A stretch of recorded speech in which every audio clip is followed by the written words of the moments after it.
Sir Malcolm Havlock. Then I saw him standing with his hands folded on top of his cane as he leaned forward on it. Ian's favourite uncle, Sir Malcolm Havlock, was a figure right out of a Kipling novel. The shaggy white hair cascading down to his mutton chops and ending in a massive moustache projecting out from his face. Sir Malcolm was dressed all in white, wore a pith helmet and carried a walking stick that he liked to brandish about when making a point or directing someone to fulfill his will. Sir Malcolm wasn't really an uncle by blood, but that was where he fit into Ian's family structure.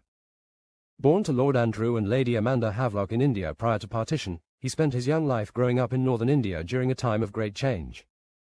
As a young privileged British citizen, he served as an officer in the military and was introduced to Lord Mountbatten, the last Viceroy of India. The Lord was a personal friend of his father Lord Andrew, as well as a co-member of the House of Lords. Ian told us that Sir Malcolm was serving with the Queen's entourage on the day she shot her first tiger. It was accompanied by a rolling of the eyes in disapproval, not doubt.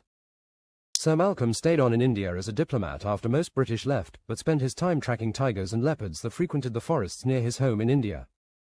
Ian told us, Sir Malcolm was ashamed of how Lord Mountbatten had abandoned the Indian people, throwing them into the chaos that followed partition and resulting in the deaths of nearly 3 million. Eventually Sir Malcolm decided he couldn't stay in India any longer and came to Africa to manage Ian's family estate at Windhaven rather than return to his own estate in England. A box owned by Sir Malcolm contained a Sanskrit script containing the following message.